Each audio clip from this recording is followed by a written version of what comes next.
ফের বঙ্গোপসাগরে নিম্নচাপ, এই নিম্নচাপও কি ঘূর্ণিঝড়ের রূপ নিতে পারে? শীতের আসার সময় ফের কি ঘূর্ণিঝড়ের ভ্রুকুটি বঙ্গোপসাগরে? এর কোন দিকে অভিমুখ থাকতে চলেছে সমস্ত আপডেট নিয়ে আজকের এই ভিডিওতে। সো এই যে নিম্নচাপটা, এটা কি আদেও কোনো শক্তি বাড়াবে? আবার কি নতুন কোনো ঘূর্ণিঝড় হবে?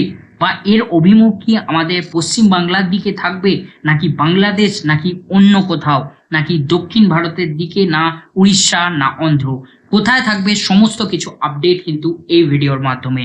সো গোটা ভিডিওটা অবশ্যই দেখতে থাকুন।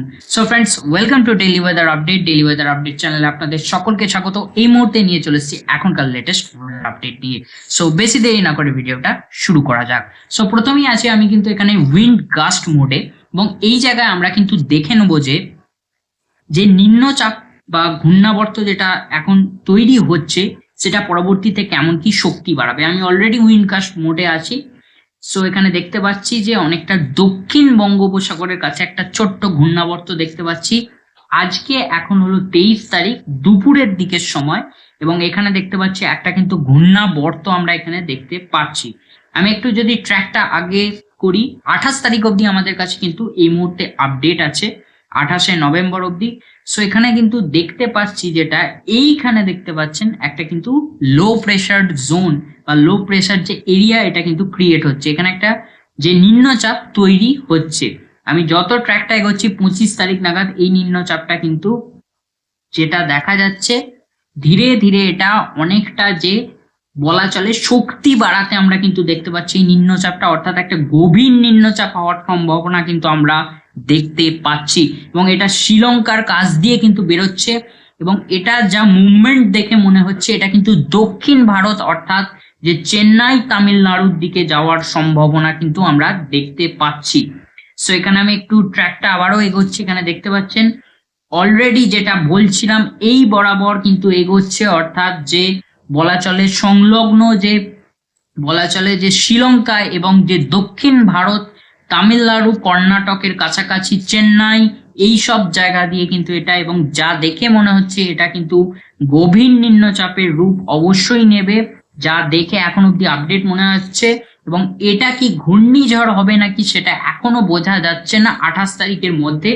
যদি পরবর্তীতে আবারও কোনো আপডেট, যে আবার আমরা পরবর্তীতে যে আপডেট পাবো, বলা চলে আজকে তো 23 তারিখ এবং 28 তারিখ অবধি আমাদের কাছে এই মুহূর্তে আপডেট আছে। এরপরে আরো যত সময় এগোবে, অর্থাৎ পরবর্তী ভিডিওতে কিন্তু আরো আমরা যে এর ডিটেলস জানতে পারবো এটা আদেও ঘূর্ণিঝড় হবে নাকি। তবে এখন যে আপডেট উঠে আসছে তা দেখে মনে হচ্ছে এটা কিন্তু গভীর নিম্নচাপে পরিণত হবে। তাই কিন্তু যে বলছে ইসিএমডব্লিউএফ মডেল, উইন্ডি থেকে ইসিএমডব্লিউএফ মডেলে, এবং যা দেখে মনে হচ্ছে এটা কিন্তু চেন্নাই উপকূল অর্থাৎ দক্ষিণ ভারত তামিলনাড়ুর দিকে কিন্তু এগোবে। সংলগ্ন যে বলা চলে যে শ্রীলঙ্কার কাছ দিয়ে এই নিম্নচাপ কিন্তু এগোবে। পরবর্তীতে আরো কি শক্তি বাড়িয়ে কি ঘূর্ণিঝড় হবে নাকি তা জানতে হলে চ্যানেলটিকে সাবস্ক্রাইব করে রাখতে হবে। নতুন নতুন আপডেট কিন্তু যে ওয়েদার আপডেটস, যে সঠিক সময়ে যে সঠিক যে ওয়েদার আপডেটস পেতে হলে সো অবশ্যই কিন্তু সাবস্ক্রাইব করে রাখবেন। সো সেটা পরবর্তীতে জানা যাবে। এবার আমরা একটু চলে যাব একেবারে যে রেন থান্ডার মোডে। রেন থান্ডার মোড এখানে কি বলছে। সো রেন থান্ডার মোডে এই মুহূর্তে কি উঠে আসছে আমরা একটু দেখে নিই। অলরেডি যে বৃষ্টির পরিমাণটা আমরা যা দেখে মনে হচ্ছে প্রচন্ড বৃষ্টিপাত হবে। এটা গভীর নিম্নচাপ হলে ব্যাপক বৃষ্টিপাত হবে, পাশাপাশি ঝোড়ো হাওয়া তো থাকবে। তবে বৃষ্টির যে প্রভাব সেটা কিন্তু হবে, আমরা সেটাই দেখতেও পাচ্ছি অলরেডি। ভারী থেকে অতি ভারী বৃষ্টি আমরা কিন্তু দেখতে পাচ্ছি দক্ষিণ ভারতের দিকে, ভারী থেকে অতি ভারী বৃষ্টি পাশাপাশি শ্রীলঙ্কাতেও, এবং এখানে বলা চলে চেন্নাই তামিলনাড়ু এবং যে এখানে বেঙ্গালুরুর দিকে এই সব জায়গায়, এবং চেন্নাই এখানে দেখছেন নেলোর পুদুচেরি, এবং এখানে আমি একটু জুম করে এখানটা দেখাই চেন্নাই পুদুচেরি ভেলোর, এবং এখানে সমস্ত জায়গায় প্রচুর ভারী বৃষ্টি। পাশাপাশি এখানে কন্যাকুমারীর কাছেও ভারী বৃষ্টি আমরা কিন্তু দেখতে পাচ্ছি। শুধু তাই নয়, শ্রীলঙ্কাতেও এর ব্যাপক প্রভাব অর্থাৎ ভারী বৃষ্টির সম্ভাবনা কিন্তু উঠে আসছে এই গভীর নিম্নচাপের প্রভাবে, এবং ব্যাপক বৃষ্টিপাত আমি যেটা বলছিলাম সেই সম্ভাবনা কিন্তু দেখা যাচ্ছে, আমরা দেখতে পাচ্ছি। এবং পাশাপাশি যা দেখে মনে হচ্ছে নিম্নচাপের এরিয়াটা অনেকটা বড়, যেহেতু সেক্ষেত্রে একটা প্রভাব কিন্তু পড়বে দক্ষিণ অন্ধ্রপ্রদেশেও। এর প্রভাবে কিন্তু কোথাও মাঝারি থেকে ভারী বৃষ্টিও হওয়ার সম্ভাবনা থাকছে, অর্থাৎ ভারী বৃষ্টি হওয়ারও কিন্তু দক্ষিণ অন্ধ্রপ্রদেশে এবং পাশাপাশি উত্তর অন্ধ্রপ্রদেশ বা কিছুটা দক্ষিণ উড়িষ্যাতেও হালকা এর প্রভাবে কিন্তু মাঝারি ভারী বৃষ্টি কিন্তু হতে পারে। তাই আমরা কিন্তু দেখতে পাচ্ছি রেন থান্ডার মোডে। এবার যদি আমাদের পশ্চিম বাংলা অর্থাৎ দক্ষিণবঙ্গের দিকে আমরা যদি চাই, সো দক্ষিণবঙ্গে আপাতত কোনো প্রভাব পড়ার সম্ভাবনা কিন্তু দেখা যাচ্ছে না, পাশাপাশি বাংলাদেশেও তাই, এবং উত্তরবঙ্গে তো কোনো প্রভাব পড়ছে না।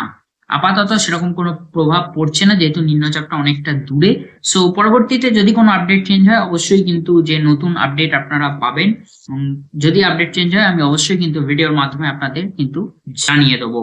সো রেন থান্ডার মোডে আমরা কিন্তু এইখানটা দেখে নিয়েছি অলরেডি। আমি একটু জিএফএস মডেলও চলে যাব। এই জিনিসটা জিএফএস মডেল কি বলছে, ইসিএমডব্লিউ মডেল তো আমরা দেখলাম।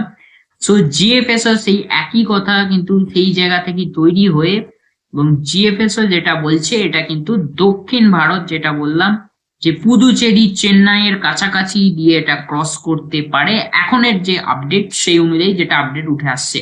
তবে এর প্রভাবে এইখানে আবার একটা কিন্তু যে বলা চলে যে বৃষ্টির মেঘ দেখা যাচ্ছে, এটা আবার কি হবে বলা যাচ্ছে না। তবে এই দিকেও এখানে যদি দেখি মায়ানমারের কাছাকাছি কিছুটা, এখানে মহেশখালীর কাছেও ভারী বৃষ্টি কিন্তু দেখাচ্ছে, এবং দক্ষিণবঙ্গের জিএফএস মডেল অনুযায়ী সেরকম কোনো প্রভাব পড়ছে না। তবে উপকূলের জায়গায় হয়তো বিক্ষিপ্ত বা হালকা বৃষ্টি বা হালকা মেঘলা আকাশ, যে এর যে পরোক্ষ প্রভাবে নিম্নচাপের হলেও হতে পারে, সেটা নির্ভর করবে একেবারে নিম্নচাপের উপর। তবে সেরকম কোনো প্রভাব কিন্তু দক্ষিণবঙ্গের ক্ষেত্রে অর্থাৎ পশ্চিমবঙ্গ এবং বাংলাদেশে সেরকম দেখা যাচ্ছে না। তবে এইখানে আমরা দেখতে পাচ্ছি মায়ানমারের দিকে একটা ভারী বৃষ্টি, এবং যদিও কোনো হালকা পরোক্ষ প্রভাব পড়ে, তাহলে দুই যে উপকূল বলা চলে, অর্থাৎ যে আমাদের যে পশ্চিমবঙ্গের উপকূল এবং যে পাশাপাশি, এখানে দুই উপকূল বলবো না, পশ্চিমবঙ্গের উপকূল, এখানে আরো জায়গায় প্রভাব পড়বে। এখানে উড়িষ্যার দিকেও অনেকটা প্রভাব পড়তে পারে, কিন্তু জিএফএস মডেল অনুযায়ী দেখাচ্ছে এখানেও হয়তো একটা, যেটা বলছিলাম যে ইসিএমডব্লিউ মডেল অনুযায়ী যে অন্ধ্রপ্রদেশেও যেমন প্রভাব পড়তে পারে, সো জিএফএস মডেলও তাই বলছে। অন্ধ্রপ্রদেশে তো একটা মাঝারি থেকে ভারী বৃষ্টি, এবং উড়িষ্যার দিকে বিশেষত দক্ষিণ উড়িষ্যাতে এর প্রভাবে মাঝারি বৃষ্টি হয়তো হলেও হতে পারে, এবং উত্তর উড়িষ্যাতে এর প্রভাবে একটা যে বিক্ষিপ্ত বৃষ্টিপাত হবে। পাশাপাশি এখানে যে আমাদের দক্ষিণবঙ্গের উপকূল, সেখানেও বিক্ষিপ্ত বৃষ্টি হলেও হতে পারে। এবার এটা নির্ভর করবে একেবারে নিম্নচাপের উপর। এখন যেটুকু হালকা দেখা যাচ্ছে তার থেকে কিন্তু এটাই এক্সপেক্ট করা যাচ্ছে। পাশাপাশি বাংলাদেশেও কিন্তু এর প্রভাবে কিন্তু একটা হালকা বৃষ্টি আমরা দেখতে পাচ্ছি বাংলাদেশের উপকূলে, এবং এখানে মায়ানমারের দিকে কিন্তু একটা ভারী বৃষ্টি দেখা যাচ্ছে। সো এবার কতটা কি বৃষ্টিপাত কেমন হবে সেটা জানতে হলে আরো সময়ের আমাদের অপেক্ষা করতে হবে। নিম্নচাপ তৈরি হয়ে কেমন শক্তি বাড়াবে, কতটা জায়গা জুড়ে অবস্থান করবে, সমস্ত তার উপর নির্ভর করবে। এখন যেটুকু এক্সপেক্ট করা যাচ্ছে, যেগুলো মডেল দেখাচ্ছে সেটাই আপনাদের জানাচ্ছি, এবং যেটুকু এক্সপেক্টেড হলেও হতে পারে সেটা আমি কিন্তু জানাচ্ছি। তবে প্রভাব যেটা বললাম যে মেন প্রভাব কিন্তু এই দিকেই পড়বে, আর এই দিকেই যাওয়ার সম্ভাবনাটা বেশি দক্ষিণ ভারতের দিকে, চেন্নাই পুদুচেরির কাছে, এবং এখানে কিন্তু ব্যাপক বৃষ্টির প্রভাব পড়ার সম্ভাবনা খুবই বেশি। বাকি যে জায়গাগুলো, এখানে উড়িষ্যার দিকে, উত্তর উড়িষ্যা এবং যে দক্ষিণবঙ্গ বাংলাদেশ, এখানে হয়তো একটা হালকা একটা প্রভাব থাকলেও থাকতে পারে, এবং দক্ষিণ অন্ধ্রপ্রদেশে হয়তো একটু প্রভাব বেশি পড়বে।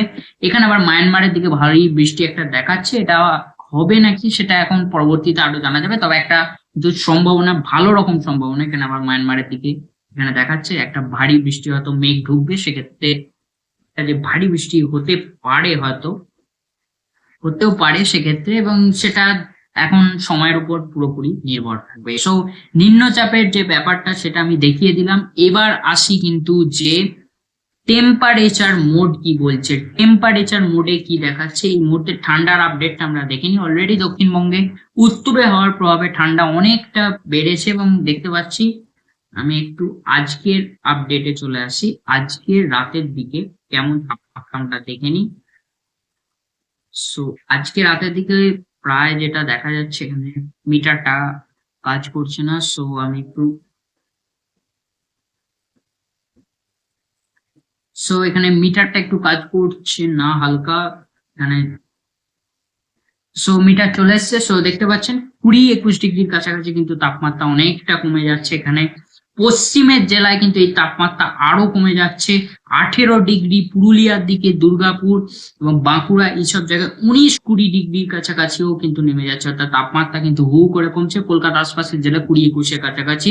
অর্থাৎ উত্তরে হওয়ার প্রভাবে যে ঠান্ডা প্রচন্ড আসছে। এবং বাংলাদেশেও আমরা দেখে নিই, সো বাংলাদেশেও কিন্তু যে ভালো রকম আমরা এখানে কিন্তু ঠান্ডা দেখতে পাচ্ছি 20-21 ডিগ্রির কাছাকাছি। অর্থাৎ বাংলাদেশেও কিন্তু হু করে তাপমাত্রা কমছে, শীত হু করে কিন্তু ঢুকছে।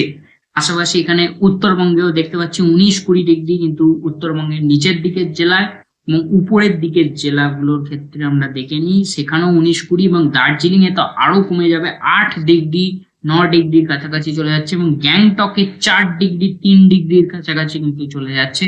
অর্থাৎ ব্যাপক যে ঠান্ডার প্রভাব সেটা কিন্তু এবার শুরু হচ্ছে। এবং এই ঠান্ডার ইনিংস আরো কিন্তু বাড়বে। ডিসেম্বরের দ্বিতীয় সপ্তাহ থেকে আরো ঠান্ডা জাতীয় শীত বলা চলে আসতে চলেছে দক্ষিণবঙ্গ জুড়ে, উত্তরবঙ্গ জুড়ে এবং পাশাপাশি বাংলাদেশেও মারাত্মক কিন্তু একটা যে ঠান্ডার প্রভাব আসতে চলেছে।